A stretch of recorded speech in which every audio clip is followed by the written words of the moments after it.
Well, this is the first time you're being flipped right here. Yeah, I guess so. Just like living downtown L.A. It's very much like that. I've been on some photo projects and been flipped off on Sunday morning, people driving downtown Los Angeles. So.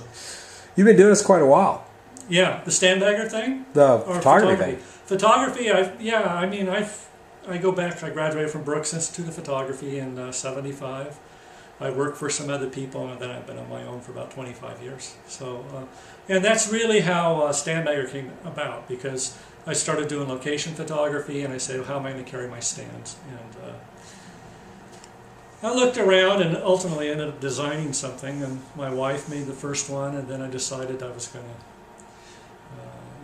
try to give them a shot, sell them, and I had them professionally made. There's not a whole lot like it out there. Yeah. I know there's some guys using rifle cases. Yeah. They're made for rifles. Yep. And they've got little pockets in them, and they work really well for a month or so.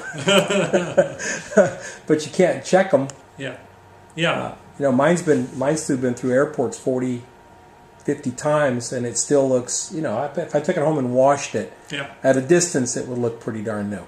Yeah. I mean, that's the quality of your work, of the guys building your stuff's really top notch. Well, really and I have to tell you that I've not bragging, but I've picked the stuff out. I've looked at fabric, I've gone to places, and I have it sewed, but I've personally picked the thread even, and the fabric, and so they use the materials that I give them, and I've been pretty happy with it. I try to use my own products, so sometimes I make a modification based upon my own use. So. Well, photography's changed a lot. Oh man. Well, that is part of the reason, because it seems like with the advent of digital and the exit of the Hasselblad and so forth as the standard, people are using a couple little small lights on location with small stands and small umbrellas, and that's part of the reason I came up with the idea for the grab and go. And so I made a grab and go, and there were things I didn't like about it. The pocket wasn't padded, and first I was going to do it this way and then that way, and then ultimately I came up with the way that it is now. The pockets are padded so that the strobes won't get damaged when they're transported. Oh, I see. How many strobes does it hold? The Model 6 and the Model 8 each hold 2 strobes, big enough for, say, an SB800, SB900, something like that. Good pocket. Yeah, and then the inside is designed to hold 2 light stands. So basically 2 light stands, 2 umbrellas, and 2 strobes. And it's an over-the-shoulder bag, and it's made out of it's actually made out of a heavier duty material than the bag that you have. Well, I can sure see how that'd be a nice advantage. And I use it myself, and it works for me. So I think that photographers that are actively involved in location shoots will find it to be a helpful product. I started down that small strobe thing for a while. You don't do that so much, huh? I teach it because I think it's something that people need to know, but most of the time when I'm out there, I just need a little more power. Yeah, well, just a little more power. Yeah. Yeah, that way you don't have to use a wide-angle lens up close. Yeah, that's the other thing. Trying to beat the sun, F-16, and you got the umbrella, the shoot-through umbrella, 16-inch. It's right there.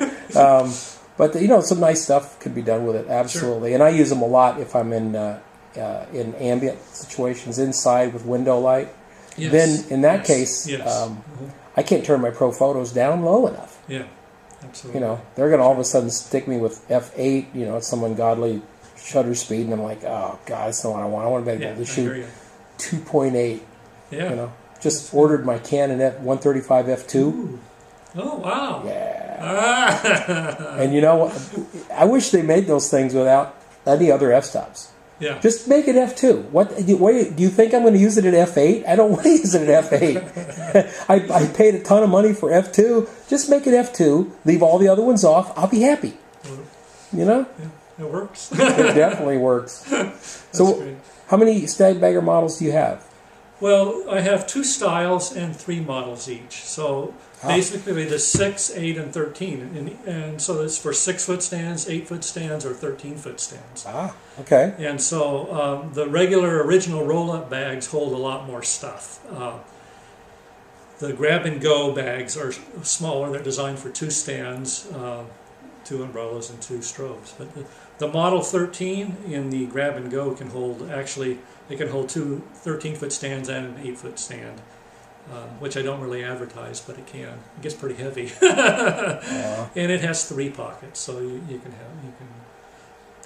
So one is really for more stuff, and the other is if you know what you're doing on location, and you know. Well, so many young photographers, and I don't mean that age-wise, but you know what I'm talking about. New, yeah. You know, a couple of speedlights and a couple of stands is a pretty good kit for them to get out the door with and to start creating some stuff. So, we won't talk price, that way this video lasts a little bit longer. Sure, they're reasonable, but they are super reasonable. I got to tell you, when I first ran across this thing, I think somebody mentioned it on Flickr. Okay.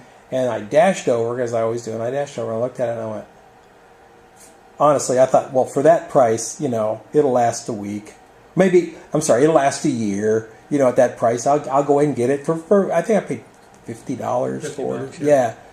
You know, how good can it be? It's like 2 years old. It's just, I just beat the hell out of it, and there's not a stitch coming out or anything.